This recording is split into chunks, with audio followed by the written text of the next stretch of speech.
Assalamualaikum warahmatullahi wabarakatuh. Perkenalkan nama saya Silvana Anissa dengan NIM 21108511019.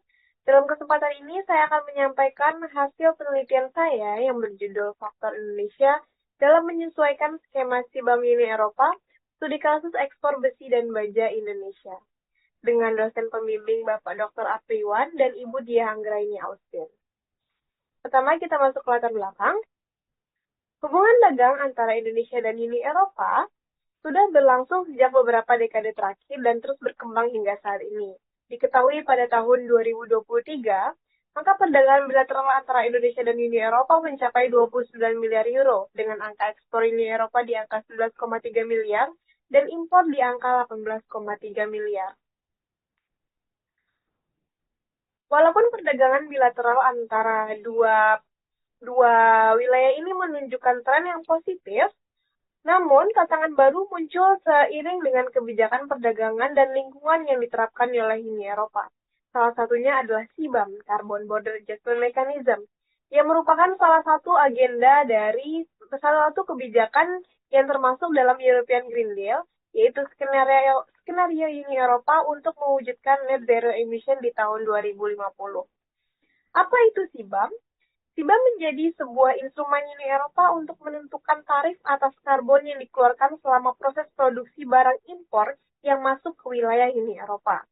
Barang yang terkena SIBAM sendiri adalah barang-barang yang terkena indikasi memiliki tingkat emisi karbon yang tinggi dalam proses produksinya dan rentan akan kebocoran karbon. Mulai tanggal 1 Oktober tahun 2023 hingga awal tahun 2026 akan menjadi fase transisi dari SIBAM, di mana pada fase transisi ini SIBAM mencakup 7 komoditi ekspor. Yang pertama yaitu semen, baja, besi, aluminium, pupuk, listrik, dan hidrogen. Adapun pada masa transisi ini, importir barang yang termasuk dalam cakupan SIBAM hanya perlu melaporkan emisi gas rumah kaca yang tertanam dari produk yang mereka impor. Belum ada tanpa adanya penyesuaian finansial atau kewajiban membayar tarif apapun. Dan setelah masa transisi, importer yang komoditinya tercakup dalam SIBAM diwajibkan untuk membeli sertifikat SIBAM saat mereka ingin mengimpor produk dari wilayah Uni Eropa. Harga sertifikat sendiri akan dihitung berdasarkan harga lelang rata-rata EU Emission Trading System. Walaupun sekilas hanya membebankan pada pengimpor atau dari dalam Uni Eropa, yang nyatanya eksportir atau negara ketiga juga diwajibkan berperan untuk menghitung dan melaporkan emisi yang terkandung dalam produk yang mereka ekspor agar importir mengetahui berapa yang harus mereka bayarkan untuk kebutuhan sertifikat karbon.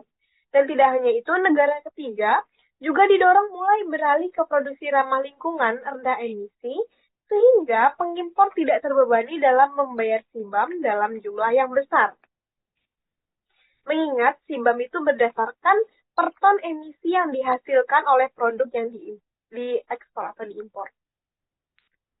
Selanjutnya, apa dampak SIBAM bagi Indonesia? Dari 7 komoditas yang terkena SIBAM, besi baja adalah komoditas yang paling banyak diekspor dari Indonesia ke Uni Eropa. Namun, angka ekspor ini tidak begitu signifikan. Ekspor Indonesia ke Uni Eropa untuk komoditas ini hanya sekitar 100 juta US dollar pada tahun 2023, di mana angka ini tergolong kecil dibandingkan dengan tujuan ekspor besi baja Indonesia utama. Yang pertama ada Tiongkok 3,3 miliar, Taiwan 2 miliar US dollar, dan India 1,5 miliar. Bahkan Uni Eropa tidak termasuk dalam top 10 negara tujuan utama bagi komoditas besi dan baja Indonesia. Walaupun demikian, alih-alih mengabaikan SIBAM, segala standarisasi SIBAM, segala mekanisme SIBAM, dan pasar besi baja Uni Eropa tentunya, mengingat kecilnya angka ekspor Indonesia ke wilayah tersebut, Indonesia tetap melakukan upaya penyesuaian terhadap SIBAM, seperti memperbaiki sistem penghitungan karbon domestik, transisi proses produksi ke energi yang lebih ramah lingkungan, dan lain sebagainya demi memenuhi standar SIBAM. Untuk itu, rumusan masalah pada penelitian ini yaitu SIBAM sebagai instrumen pemberlakuan pajak karbon bagi produk impor yang masuk ke Uni Eropa menimbulkan tantangan baru bagi Indonesia sebagai negara eksportir, khususnya di sektor besi baja. Meskipun nilai ekspor besi baja Indonesia kini Eropa relatif kecil, Indonesia tetap memilih untuk melakukan penyesuaian terhadap kebijakan tersebut. Maka penelitian ini bertujuan untuk mengkaji apa yang menjadi faktor Indonesia untuk tetap melakukan penyesuaian terhadap CBAM dalam konteks ekspor besi baja Indonesia ke Uni Eropa. Dan pertanyaan penelitian dalam hal ini yaitu apa faktor yang membuat Indonesia melakukan penyesuaian terhadap CBAM dalam lingkup studi kasus ekspor besi dan baja Indonesia. Tujuan penelitian yaitu bertujuan untuk menjelaskan dan menganalisis studi yang bermanfaat mengenai faktor-faktor yang mengaruhi Indonesia untuk melakukan penyesuaian terhadap CBAM dalam lingkup studi kasus ekspor besi dan baja ke Uni Eropa. Manfaat penelitian ada dua. Yang pertama manfaat akademis, yaitu diharapkan untuk memberikan sumbangsi terhadap perkembangan ilmu pengetahuan, khususnya ilmu hubungan internasional, yaitu pemahaman lebih mendalam tentang faktor-faktor Indonesia dalam melakukan penyesuaian terhadap CBAM dalam lingkup studi kasus ekspor besi dan baja ke Uni Eropa. Manfaat praktisnya yaitu penelitian ini diharapkan mampu memberikan sumbangsi sebagai referensi yang berkontribusi dalam penelitian tentang faktor-faktor Indonesia melakukan penyesuaian terhadap CBAM. Tinjauan pustaka dalam penelitian ini akan merujuk pada 5 jurnal, yaitu 5 artikel jurnal. Yang pertama yaitu Impact of CBAM on EU Trade Partners, Consequence for Developing Countries tahun 2022 yang ditulis oleh Wilmer Megashi dan kawan-kawan. Selanjutnya ada The European Union CBAM Is It Economic Climate Policy tahun 2022 oleh Naomi S. Newman. The European Union CBAM as de facto Climate Club, The Government Challenge tahun 2022 yang ditulis oleh Kek Brzezowski dan kawan-kawan. Neo-developmentalism and EU's Carbon Border Adjustment Mechanism, Policy Option for the Global South, oleh Iqbal Tawazun dan Natasha Dewi Safira. Dan yang terakhir adalah Making the EU's Carbon Border Adjustment Mechanism Acceptable and Climate-Friendly for Least Developed Countries, yang ditulis oleh Sigit Perdana dan Mark Bial. Selanjutnya, dalam penelitian ini menggunakan konsep berpikir, set behavior yang dicetuskan oleh Paul Vilty dan Mark Kaupi dalam bukunya yang berjudul International Relations dan World Politics, di mana menurut Vilty dan Kaupi untuk memahami alasan yang dimiliki Indonesia, diperlukan pemahaman mendalam mengenai kekuatan, kepentingan nasional atau tujuan-tujuan yang sejalan dengan kepentingan nasional. Pemahaman ini dianggap penting karena yang pertama, pembuat kebijakan baik secara eksplisit maupun implisit mempertimbangkan berbagai aspek meliputi interest, objektif, threats, opportunities saat merumuskan dan menerapkan kebijakan terkait suatu isu. Selanjutnya, selain pembuat kebijakan, pelaku lain seperti praktisi dalam organisasi internasional, perusahaan multinasional, dan organisasi dan pemerintah transnasional juga terlibat dalam proses ini. Selanjutnya, untuk melihat alasan Indonesia, terdapat sejumlah faktor yang mendorong suatu negara dalam merumuskan suatu kebijakan luar negeri demi meraih tujuan nasionalnya. Yang pertama adalah interest, threats, opportunities, dan capabilities. Interest atau kepentingan merupakan pilar utama dalam pembentukan kebijakan luar negeri, di mana kepentingan berfungsi sebagai kompas arah bagi setiap negara dalam berinteraksi di kancah internasional. Kepentingan dalam hal ini terbagi menjadi 3. Yang pertama adalah survival untuk mempertahankan sovereignty, economic vitalities, dan core values. Selanjutnya yaitu threat, yaitu ancaman merupakan faktor eksternal yang dapat membahayakan kepentingan nasional atau stabilitas negara. Ancaman ini dapat bersifat militer, ekonomi, politik, ideologis, bahkan lingkungan.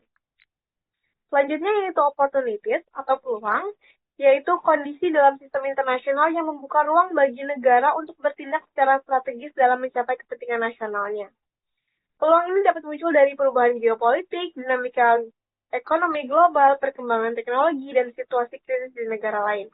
Selanjutnya yaitu capabilities atau kapabilitas suatu negara yang mencangkup semua sumber daya yang dimiliki oleh negara yang dapat digunakan untuk mencapai tujuan nasional. Hal ini meliputi kekuatan militer, kapasitas ekonomi, kekuatan diplomatik, pengaruh budaya, teknologi, serta kualitas sumber daya manusia. Selanjutnya, berikut ditampilkan bagan cara berpikir atau kerangka pemikiran ini yang menjelaskan bahwa dalam merumuskan kebijakan luar negeri, diawali dengan identifikasi faktor eksternal yang berupa peluang, opportunities, dan ancaman atau threats, yang kemudian disejajarkan dengan faktor internal kepentingan nasional dan kapabilitas negara, interest dan capabilities. Peluang merujuk pada kondisi yang dapat dimanfaatkan, sementara ancaman menunjukkan resiko terhadap kepentingan nasional. Kepentingan nasional menentukan arah dan motivasi kebijakan, sedangkan kapabilitas menunjukkan kapabilitas negara merespon dinamika global. Kombinasi keempat elemen ini membentuk dasar penyusunan kebijakan luar negeri yang diarahkan untuk mencapai objektivitas atau tujuan konkret yang terukur dari kepentingan nasional. Metode penelitian ini sendiri menggunakan penelitian kualitatif, jenis kualitatif, pendekatan deskriptif analisis dengan batasan penelitian pada tahun 2021 dan tahun 2025. Unit analisisnya adalah Indonesia, unit ekspansionasinya adalah SIBAM Uni Eropa, tingkat analisisnya adalah negara. Teknik pengumpulan data menggunakan secondary data. Teknik analisis data yang digunakan adalah metode Mars dan Habermas yang merujuk pada 3 tahapan. Yang pertama data reduction, data display, dan conclusion drawing atau verification. Sistematika penelitian dalam hal ini, penelitian ini akan terbagi menjadi 5 bab. Yang pertama pendahuluan, yang kedua yaitu membahas tentang ekspor besi baja Indonesia dan kebijakan karbon domestik. Bab 3 menjelaskan tentang kebijakan SIBAM Uni Eropa dan upaya Indonesia dalam menyesuaikan ketahanan SIBAM. Bab 4 akan menjelaskan tentang faktor-faktor yang mempengaruhi Indonesia melakukan penyesuaian terhadap SIBAM dalam lingkup studi kasus ekspor besi dan baja Indonesia. Bab 5 penutup. Selanjutnya kita akan masuk ke bab 2 yaitu ekspor besi baja Indonesia dan kebijakan karbon domestik. Dalam hal ini, besi baja Indonesia yang dijuluki oleh Mother of Industry, yaitu tulang punggung bagi segala sektor industri, menunjukkan posisi strategis dalam perekonomian Indonesia, di mana menurut data dari Kementerian Energi dan Mineral Indonesia, cadangan biji besi Indonesia sebanyak 1,7% dari total cadangan dunia, di mana dari 180 miliar ton biji besi dunia, sebanyak 2,9 miliar ton terdapat di Indonesia. Adapun kontribusi besi baja Indonesia terhadap pendapatan nasional, yaitu besi dan baja memberikan kontribusi sebesar 5,9% terhadap produk domestik bruto industri pengolahan non migas tahun 2023. Selanjutnya, produk kristal atau baja mentah mencapai peringkat kelima terbesar di dunia pada tahun 2023 dengan total produksi mencapai 16,85 juta ton. Tidak hanya itu, subsektor atau produk hilir besi baja yaitu ilmet, industri logam, mesin, alat transportasi, dan elektronika di tahun 2023 mengalami pertumbuhan sebanyak 10% dengan angka 632,51 triliun rupiah. Selanjutnya dalam hal komposisi pelaku usaha besi baja Indonesia, dalam hal ini dibedakan dalam hal skala usaha dan posisi dalam rantai pasok. Yang pertama yaitu perusahaan besar yang menguasai 70% pangsa domestik, ada PT Krakatau Steel, PT Gunung Raja Paksi, PT Deximin Steel Indonesia, dan PT Ispat Indo. Selanjutnya yaitu perusahaan menengah yang menguasai 20% pangsa domestik, yaitu ada PT Steel Plant Industry of Indonesia atau PT Spindo. Selanjutnya, berdasarkan posisi dalam rantai pasok, dibagi menjadi 3 yaitu upstream, midstream, dan downstream. Di mana upstream yaitu perusahaan yang menjadi rantai pertama yang berperan dalam pengelolaan bahan baku seperti biji besi dan peleburan yang diisi oleh pelaku utama yaitu PT Krakatau Steel, PT Deximin Indonesia, dan PT Virtu Dragon Nickel Industry. Adapun perusahaan ini mengeluarkan output jenis produk yang mencangkup baja panas dan baja dingin. Selanjutnya dalam hal midstream atau perusahaan yang berada di posisi tengah, dalam hal ini perusahaan berfokus pada produk setengah jadi, yaitu output produknya yaitu meliputi baja lapis, slab, billet, coil, dan lainnya. Dalam hal ini diisi oleh PT Gunung Raja Paksi dan PT Krakatau Posco.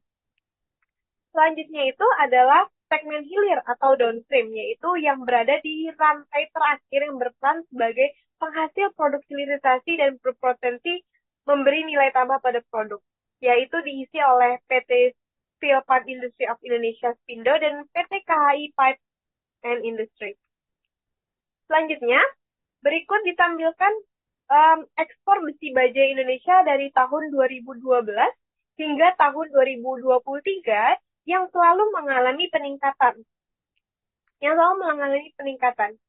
Pada tahun 2012 tercatat ekspor besi baja Indonesia hanya hanya sebanyak 1.321.000 ton dengan angka ekspor di angka 1.497.000.000. Hal ini meningkat drastis hingga di tahun 2022 mencapai hingga di, pada tahun 2022 mencapai 10.929.000 ton dengan angka ekspor di angka 12.406.000.000. Selanjutnya berikut juga ditampilkan tujuan pasar ekspor besi baja Indonesia. Yang pertama itu didominasi oleh pasar Tiongkok, selalu mengikuti Taiwan, dan setelah itu India. Selanjutnya kita akan membahas tentang kebijakan karbon domestik. Kenapa hal ini harus dibahas? Karena menurut peneliti, hal ini terkait dengan bagaimana pemerintah berperan untuk menyediakan kebijakan atau instrumen yang mewajibkan bagi perusahaan untuk mempertanggungjawabkan dari emisi yang mereka hasilkan. Sesuai dengan komitmen Indonesia dalam menetapkan target pengurangan emisi di tahun 2020 hingga tahun 2030 sebesar 29% tanpa syarat dan 41% bersyarat dengan bantuan internasional. Yang pertama, dalam kebijakan karbon domestik, Indonesia memiliki nilai ekonomi karbon, yaitu bentuk internalisasi biaya dari emisi karbon yang dihasilkan yang dilakukan dengan pemberian harga valuasi dari setiap emisi yang dihasilkan. Dalam hal ini, NEK terdapat dua jenis, yaitu instrumen perdagangan dan instrumen non-perdagangan. Dalam hal instrumen perdagangan, terdapat perdagangan izin emisi yang melalui mekanisme cap and trade, yaitu cap, di mana pemerintah menetapkan batas perusahaan untuk mengeluarkan emisi, di mana jika perusahaan mengeluarkan emisi yang lebih dari batas tersebut, mereka diwajibkan untuk membeli izin emisi dari perusahaan lain yang tidak mencapai batas atau kelebihan atau kekurangan. Dan jadi kekurangan tersebut bisa dijual. Selanjutnya juga ada bursa karbon yang menjadi platform bagi perusahaan dalam negeri untuk berjualan sertifikat karbon, sertifikat SPE/GRK. Selanjutnya ada instrumen non perdagangan yang termasuk dalam pajak karbon. Sejauh ini dalam hal pajak karbon, Indonesia baru berlaku di tahun 2025 semenjak terdapat penundaan dari tahun 2022. Sejauh ini harga karbon dari 1 ton emisi yang dihasilkan dihargai 30.000. Selain itu juga dalam instrumen non perdagangan terdapat pembayaran berbasis kinerja, result based payment.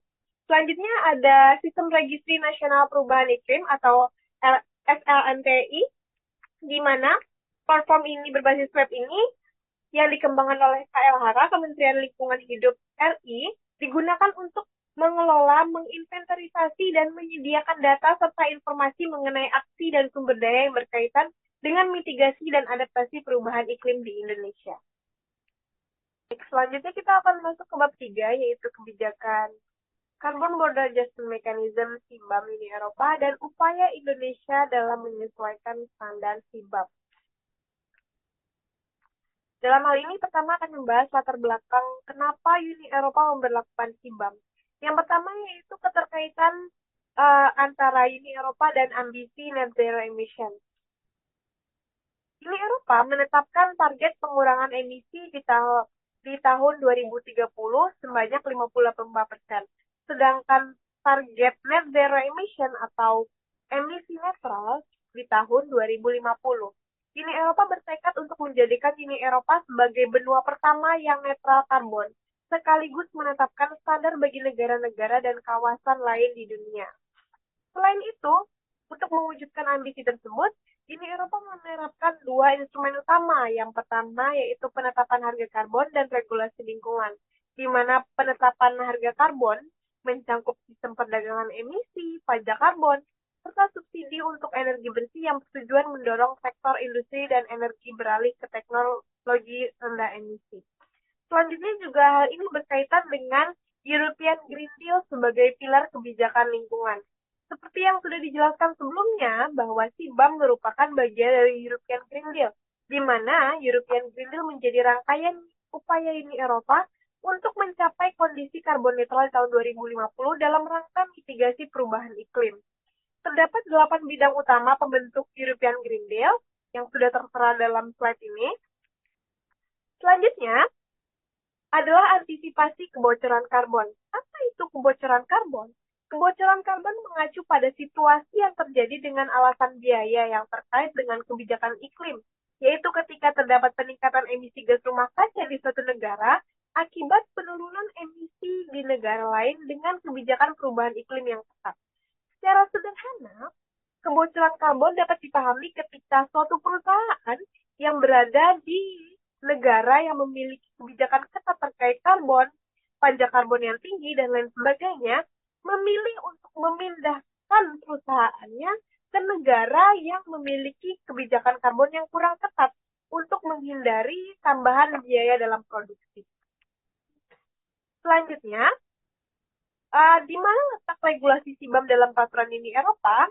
Ini CBAM merupakan bagian dari rangkaian instrumen kebijakan Fit for 55, di mana Fit for 55 merupakan turunan dari European Green Deal.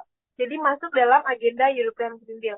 Selanjutnya, instrumen CBAM ini termasuk dalam instrumen entry into force, yaitu tindakan hukum yang mewajib dilaksanakan oleh negara anggota Uni Eropa tanpa perlu adanya adaptasi regulasi terkait dalam hukum internasional.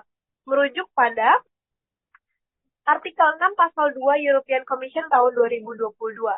Selanjutnya, klausul terkait keseluruhan mekanisme CBAM sendiri terdapat dalam Peraturan Parlemen dan Dewan Uni Eropa 2023-956 yang diresmikan tanggal 10 Mei di tahun 2023.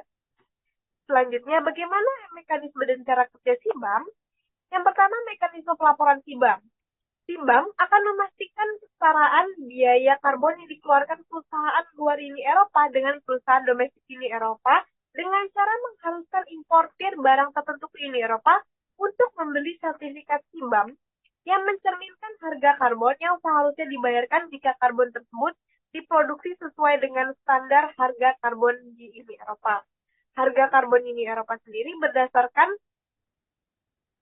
dihitung berdasarkan kandungan karbon yang melekat pada barang yang diimpor. Adapun per ton karbon dihargai berdasarkan harga karbon rata-rata mingguan dalam EU Emission Trading System. Laporan sertifikat karbon sendiri akan dimonitor setiap waktu oleh competent authorities dan diserahkan selambat-lambatnya pada tanggal 31 Mei setiap tahunnya.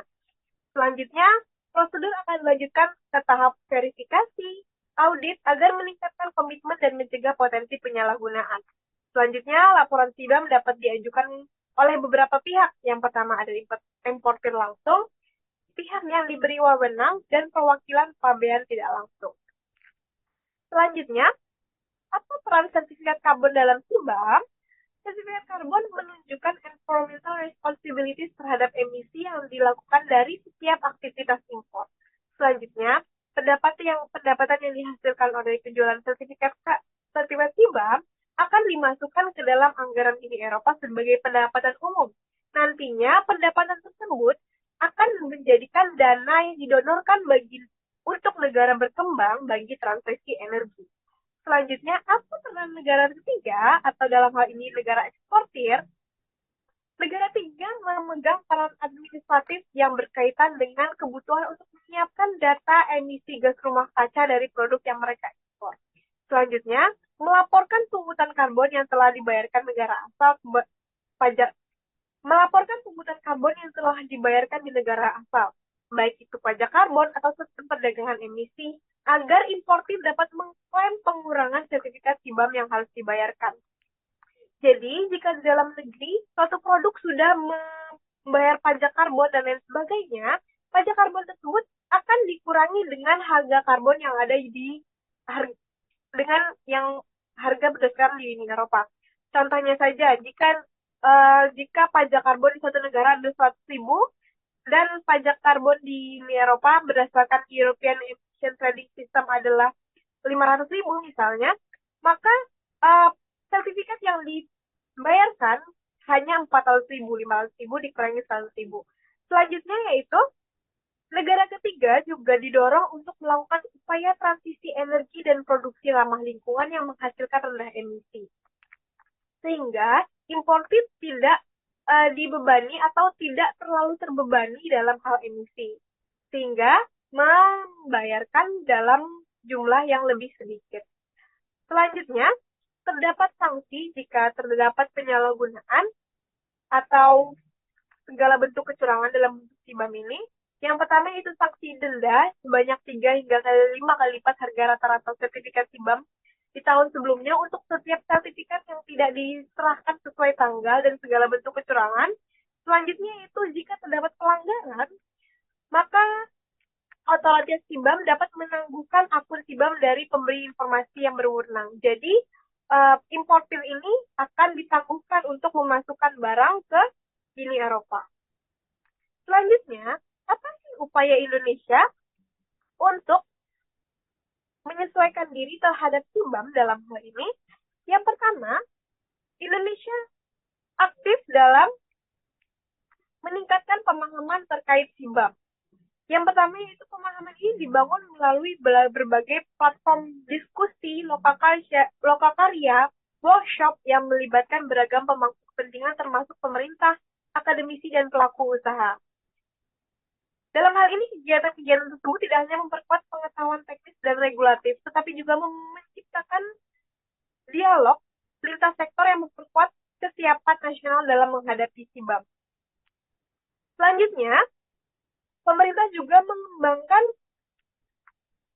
Environmental Product Declaration. Apa itu Environmental Product Declaration atau EPD? EPD yaitu alat komunikasi lingkungan yang menyajikan informasi objektif, terverifikasi, dan kuantitatif mengenai dampak lingkungan suatu produk sepanjang siklus hidupnya. EPD ini disusun berdasarkan metodologi Life Cycle Assessment LCA yang mengikuti standar internasional seperti ISO. Dalam hal ini, fungsi utama EPD adalah menyediakan transparansi bagi konsumen dan pengampu kepentingan mengenai kinerja lingkungan suatu produk. Bagi industri besi baja, pengembangan EPD merupakan upaya strategis untuk membangun legitimasi dan kepercayaan di pasar global untuk semakin menekankan aspek berlanjutan dan jejak karbon pada produk. Dalam hal ini, EPD menjadi instrumen yang penting untuk CBAM, yang mana CBAM mengharuskan negara pengekspor membuktikan emisi karbon yang terkandung dalam ekspornya. Walaupun demikian, EPD saja tidak cukup untuk memenuhi syarat CBAM, namun karena mengharuskan adanya sistem pelaporan verifikasi dari otoritas yang independen. Namun, EPD sudah menunjukkan upaya Indonesia dalam semakin memperhatikan dari emisi yang terkandung dari produk yang mereka keluarkan. Selanjutnya yaitu penerapan produksi besi baja dengan menggunakan electric arc furnace. Electric arc furnace adalah sebelumnya 80% industri besi baja Indonesia itu masih menggunakan tungku peluburan logam yang padat emisi, yaitu teknologi blast furnace dan basic oxygen furnace, yang dimana produksinya menggunakan dari per ton besi baja yang diproduksi menghasilkan 2,33 ton karbon. Dan beberapa pelaku besi baja Indonesia sudah mulai beralih ke electric arc furnace, yaitu metode peleburan besi baja menggunakan busur listrik yang menghasilkan hanya 1,2 ton emisi per ton besi yang dileburkan. Antara lain, produsen besi baja domestik yang sudah melakukan transisi ke metode produksi ini ada PT Krakatau Steel, PT Gunung Raja Paksi, PT Cakra Steel, dan PT Garuda Yamato. Langkah selanjutnya yang dilakukan Indonesia untuk menyesuaikan diri terhadap CBAM adalah upaya transisi energi agar menghasilkan emisi yang rendah. Salah satu langkah konkret yang dilakukan Indonesia adalah yang dilakukan oleh Kemenko Bidang Perekonomian Erlangga Hartarto yang mempromosikan peluang kerjasama dengan Prancis yang diwakili oleh Chairman of the Board Business France dan French Ambassador for International Investment Pascal Casny pada sela acara OECD di Paris tanggal 6 Maret 2025, di mana dalam hal ini Menko membicarakan kerjasama dengan Paris dalam mengembangkan inovasi teknologi hijau untuk mendukung industri nasional untuk memenuhi persyaratan CBAM.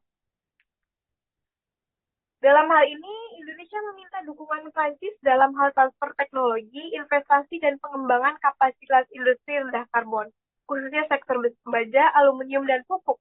Hal ini dikarenakan Prancis memiliki keahlian dalam teknologi hidrogen yang dapat dimanfaatkan Indonesia untuk produksi rendah karbon. Tidak hanya itu, Indonesia juga mendorong realisasi komitmen Prancis dalam pembiayaan hijau, terutama melalui inisiatif Just Energy Transition Partnership (JETP), khususnya guna membantu pendanaan transisi industri menuju kepatuhan terhadap kebijakan CBAM. Hal ini menunjukkan komitmen Indonesia. Dari rangkaian kebijakan tersebut, menunjukkan komitmen Indonesia untuk menyesuaikan standar yang diberikan CBAM, baik itu dari proses penghitungan emisi dan transisi energi.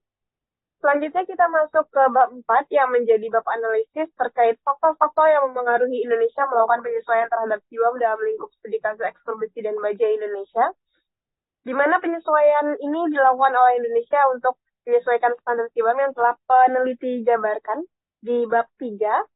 Dan selanjutnya bab ini akan menganalisis faktor-faktor yang mempengaruhi Indonesia untuk mengambil langkah tersebut berdasarkan kerangka konsep state behavior, COT, dan KOP. Adapun yang pertama adalah upaya survival untuk mempertahankan sovereignty. Berdasarkan perspektif state behavior yang dikemukakan oleh COT dan KOP, survival merupakan elemen utama dari kepentingan nasional yang mencakup keberlangsungan negara dalam mempertahankan eksistensinya sebagai aktor berdaulat di tengah dinamika sistem internasional. Namun CBAM dalam hal ini merupakan kebijakan eksternal yang membawa implikasi terhadap kedaulatan negara-negara mitra dagang termasuk Indonesia. CBAM dapat dilihat sebagai upaya eksternalisasi kebijakan lingkungan Uni Eropa ke yurisdiksi negara lain dan dapat dianggap sebagai tekanan terhadap otoritas negara dalam mengatur sistem produksinya secara mandiri.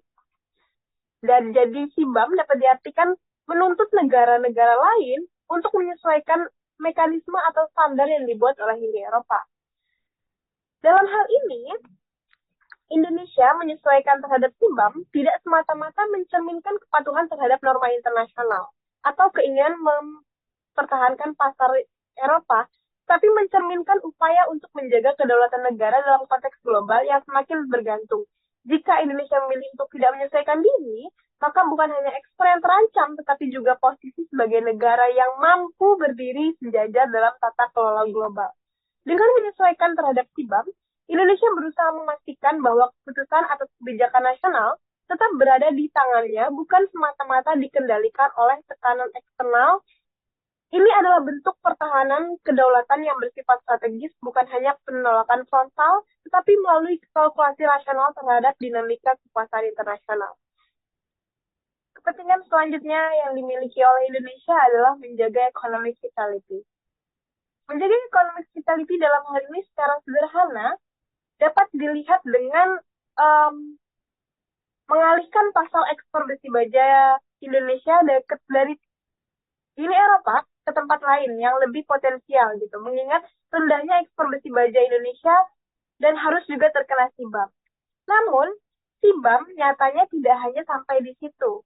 Berdasarkan klausul 956 European Parliament of the Council, pada tahun 2030, cakupan CBAM akan meluas ke semua produk yang dicakup oleh EU Emission Trading System, ke daftar produk yang berisiko mengalami kebocoran karbon, mencakup minyak mentah, minyak bumi, minyak sawit, bahan kimia dasar anorganik, gas industri, kayu sintetis, logam non ferrous, dan lainnya.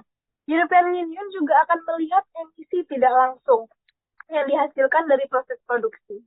Dapat dilihat dari tabel ini, produk-produk utama Indonesia ke Uni Eropa dari tahun 2018 sampai tahun 2023, yaitu produk-produk minyak sawit yang termasuk dalam pasal yang saya sebutkan tadi.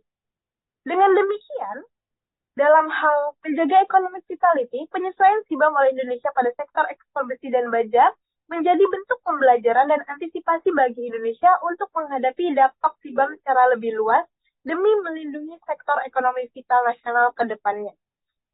Selanjutnya, kepentingan Indonesia adalah menjaga core values atau nilai-nilai yang sudah dianut oleh Indonesia. Yang pertama, penyesuaian terhadap CBAM adalah reorientasi atas pasal 28H ayat 1 UUD 1945 yang dijelaskan bahwa setiap warga negara berhak atas lingkungan hidup yang baik dan sehat. Hal ini berkaitan dengan transisi energi yang dilakukan oleh Indonesia, bukan hanya mengingat kepada CBAM, tetapi juga sebagai bentuk upaya konkret sebagai mewujudkan lingkungan hidup yang baik dan sehat. Selanjutnya menunjukkan identitas diplomatik Indonesia sebagai negara yang menjunjung tinggi nilai moderasi, musyawarah, dan pendekatan non-konfrontatif sesuai dengan sila keempat Pancasila, dan juga yang terakhir yaitu merefleksikan nilai keseimbangan antara pertumbuhan ekonomi dan keberlanjutan lingkungan sebagai pilar Indonesia Emas tahun 2045. Selanjutnya, untuk melihat faktor Indonesia dalam menyesuaikan CBAM adalah penting untuk melihat ancaman yang dihadapi oleh Indonesia jika memilih untuk tidak menyesuaikan diri terhadap CBAM. Yaitu yang pertama adalah ancaman Brussels Effect, yaitu kemampuan luar biasa regulasi Uni Eropa dalam memengaruhi standar kebijakan global. Selain itu, Uni Eropa juga dikenal sebagai pioneer countries yang menjadi trendsetter dalam kebijakan lingkungan. Uni Eropa juga disebut sebagai environmental leader yang menciptakan standar lingkungan. Hal ini berarti Uni Eropa cenderung akan mempromosikan banyak-banyaknya sejumlah kebijakan yang akan menjadi standar lingkungan yang akan diikuti oleh negara lain. Gitu. Hal ini dibuktikan dengan beberapa negara yang sudah mulai memberlakukan kebijakan yang sejalan dengan CBAM. Yang pertama yaitu Amerika Serikat yang diketahui memiliki rancangan undang-undang Clean Competition Act yang mengusulkan tarif karbon untuk barang impor seperti baja, aluminium, semen, dan pupuk. Selanjutnya juga ada Kanada yang sedang mempertimbangkan kebijakan Border Carbon Adjustment. Selanjutnya juga Jepang yang memiliki kebijakan serupa yang dinamai GX-Link. Hal ini menandai jika Indonesia tidak menyesuaikan standar CBAM yang ditawarkan oleh Uni Eropa, yang diwajibkan oleh Uni Eropa, Indonesia akan berisiko terkena kebijakan serupa oleh negara lain, bahkan negara-negara yang memiliki posisi strategis oleh Indonesia atau menjadi pasar utama bagi produk ekspor Indonesia. Selanjutnya, potensi Indonesia kehilangan akses pasar bagi keseluruhan produk ekspor Indonesia ke Uni Eropa. Diketahui seperti yang dijelaskan sebelumnya, berdasarkan klausul 956 di European Parliament of the Council tahun 2023, pada tahun 2030, CBAM akan meluas ke kelompok produk yang berisiko mengalami kebocoran karbon dan menghasilkan emisi tidak langsung. Hal ini berarti cepat atau lambat CBAM juga akan berdampak ke Indonesia, tidak hanya besi dan baja saja. Selanjutnya juga terdapat hambatan dari instrumen lain yang berada dalam European Green Deal. Seperti yang kita tahu bahwa European Green Deal tidak hanya memberlakukan CBAM, namun terdapat banyak kebijakan-kebijakan lain yang kompleks yang berada dalam lingkup keberlanjutan lingkungan. Oleh karena itu, jika Indonesia tidak belajar dari CBAM atau menghindari CBAM, Indonesia tetap akan terkena kebijakan berstandar lingkungan berdasarkan skenario lain yang berada dalam European Green Deal. Selanjutnya, apa peluang Indonesia menyesuaikan diri terhadap CBAM? Dalam hal ini, CBAM akan berpeluang untuk menjaga dan memperkuat akses bagi pasar Indonesia ke Uni Eropa, jelas saja. Selanjutnya, CBAM dapat menjadi sebuah trigger bagi Indonesia untuk mempersiapkan diri dan bertransformasi ke sistem energi serta teknologi bersih yang ramah lingkungan. Seperti yang telah dijelaskan sebelumnya bahwa keberlanjutan lingkungan, sustainable dan renewability sudah semakin happening di dewasa ini, dan CBAM dapat menjadi trigger Indonesia untuk melakukan transisi energi. Selanjutnya, CBAM juga berpeluang untuk memperkuat posisi Indonesia sebagai negara berkembang yang menunjukkan kesediaannya untuk menyesuaikan diri secara progresif terhadap norma lingkungan internasional. Dalam hal ini, Indonesia berpeluang untuk mendapatkan simpati dan dukungan internasional, termasuk bentuk transfer teknologi, pendanaan iklim, serta penguatan kapasitas. Dan selanjutnya, penting dalam memilih untuk melakukan kebijakan luar negeri, penting untuk mengukur kapabilitas Indonesia dalam menyesuaikan diri terhadap CBAM. Yang pertama adalah kapabilitas dalam hal institusi dan regulatif. Seperti yang kita tahu, CBAM menuntut instrumen atau menuntut negara ketiga untuk melakukan perhitungan emisi terhadap emisi yang dihasilkan. Dalam hal ini, Indonesia memiliki beberapa instrumen yang dapat membantu, walaupun tidak keseluruhan memenuhi standar Uni Eropa, tapi menunjukkan kesiapan Indonesia. Indonesia memiliki sistem registrasi nasional perubahan iklim seperti yang dijelaskan sebelumnya, instrumen nilai ekonomi karbon, dan IDX karbon, yaitu platform bursa karbon bagi produk dalam negeri atau perusahaan dalam negeri. Selanjutnya, Indonesia juga berkapabilitas untuk melakukan transformasi energi terbarukan dalam hal mewujudkan produksi yang lebih ramah lingkungan. Yang pertama, terkait rencana pemerintah menghentikan seluruh pembangkit listrik berbahan bakar fosil 15 tahun ke depan. Selanjutnya juga penargetan 70% dari tambahan kapasitas listrik 71 gigawatt berasal dari energi terbarukan seperti surya, hidro, dan panas bumi. Selanjutnya juga kapabilitas tidak terlihat hanya dari pemerintah, tapi juga dari pelaku langsung besi baja domestik, yaitu produsen besi baja dalam negeri yang sudah mulai menerapkan produksi menggunakan electric furnace yang lebih rendah emisi, yang menghasilkan rendah emisi. Selanjutnya, terkait alasan Indonesia melakukan penyesuaian terhadap CBAM, sebelumnya sudah saya jabarkan berdasarkan 4 faktor. Yang pertama, interest, yaitu mempertahankan kedaulatan sebagai upaya survival, mengamankan rantai pasok ekspor Indonesia sebagai upaya economic vitality, dan mempertahankan nilai bangsa sebagai core values. Selanjutnya, ada threat yang mengancam Indonesia atau ancaman. Yang pertama, Brussels effect. Juga Uni Eropa sebagai pioneer dan environmental leader dalam hal ini mempelopori inovasi kebijakan perubahan iklim dan juga menjadi trendsetter yang mendorong negara lain untuk menerapkan kebijakan standar yang sama. Resiko perluasan cakupan komoditas CBAM yang akan dikenakan selama masa transisi pada tahun 2030. Selanjutnya yaitu opportunities Indonesia yang akan didapat oleh Indonesia jika memilih untuk menyesuaikan diri terhadap CBAM. Yang pertama yaitu Indonesia dapat mengamankan pasar ekspor ke Uni Eropa dan wilayah lain yang menerapkan mekanisme serupa, mendorong perbaikan dalam sistem pelaporan emisi, transparansi rantai pasok, peningkatan efisiensi energi, dan investasi dalam teknologi hijau, serta memperkuat posisi Indonesia dalam negosiasi perubahan iklim. Selanjutnya dalam hal capabilities, Indonesia berkapabilitas regulasi dan instansi untuk memenuhi persyaratan SIBAM, yaitu seperti instrumen SRNPTI, nilai ekonomi karbon, bursa karbon, dan kapasitas transisi energi untuk mengurangi produksi emisi. Dari 4 elemen tersebut, maka tercetuslah kebijakan luar negeri Indonesia, yaitu upaya penyesuaian Indonesia terhadap SIBAM. Dan dari empat elemen tersebut, maka objektivitas Indonesia dalam memilih hal tersebut adalah mewujudkan tujuan nasional negara dengan memperhatikan faktor peluang dan munculnya tantangan, kemudian negara mengombinasikan kapabilitas dan kepentingan negara. Melihat hal ini, Indonesia terdorong untuk menyesuaikan diri terhadap mekanisme SIBAM agar mendapat keuntungan dan mewujudkan tujuan nasionalnya. Baik, kita masuk ke bab 5 yaitu penutup.